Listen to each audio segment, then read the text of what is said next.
friends and family, and today I'm gonna hurt your feelings. What do I mean? I am gonna talk about some big mistakes you're making, and that is big mistakes you're making in your air fryer. So grab your pen and paper, because you're gonna wanna take notes. Come on.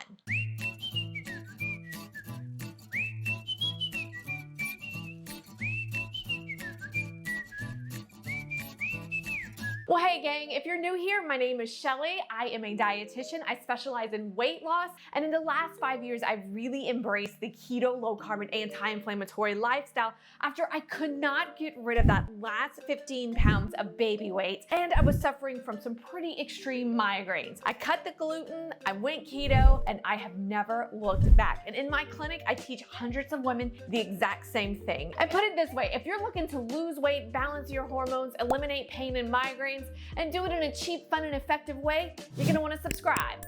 No. No.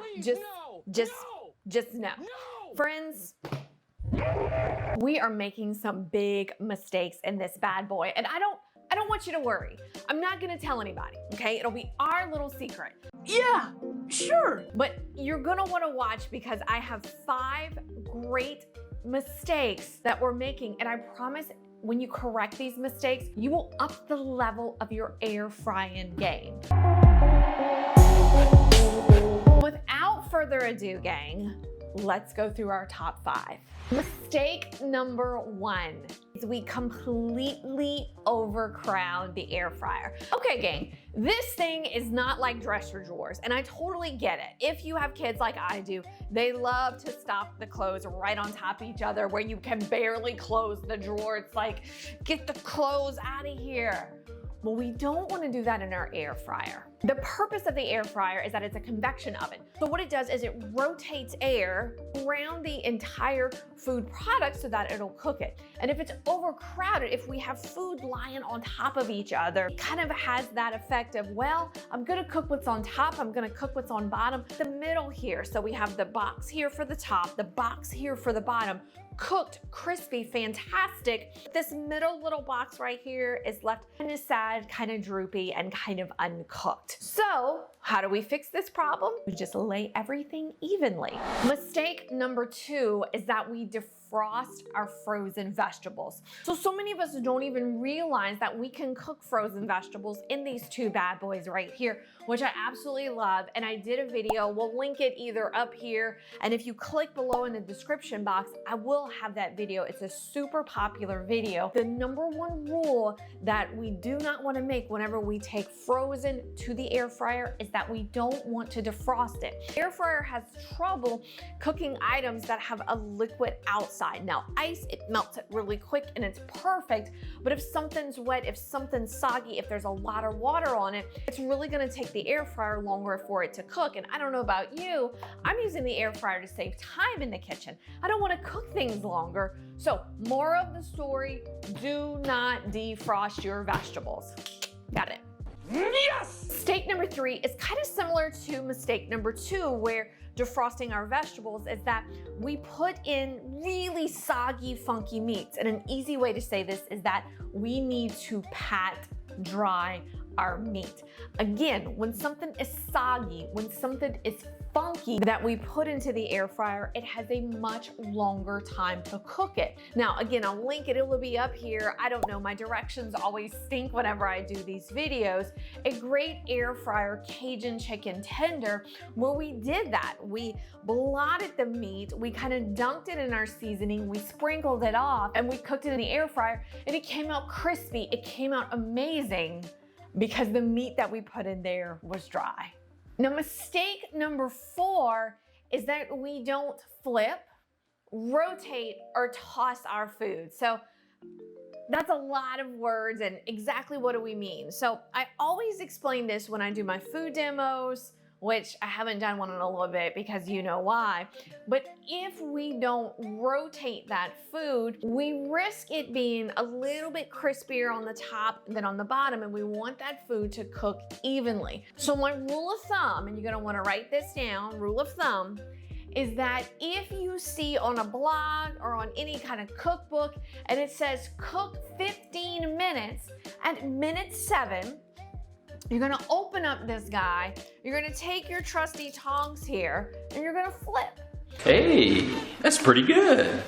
Now, if it is a vegetable that's kind of more of like a roasted asparagus, which I have linked up here, you're just gonna open up your tray and you're gonna give it a little shake to kind of, distribute it. And I can never say that word properly, so if you wanna comment below on how to say it, that would be great. But you always wanna do that check halfway through and either give it a flip, give it a shake, give it a toss.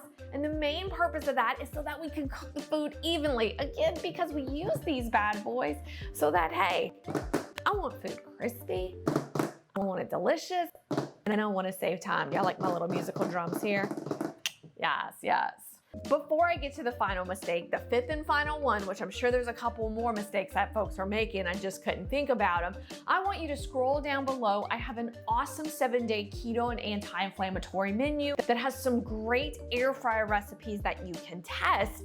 And all you have to do is click the link. It'll download it instantly to your email so you can print it out, have some great recipes. I promise you'll love them. And now it's time.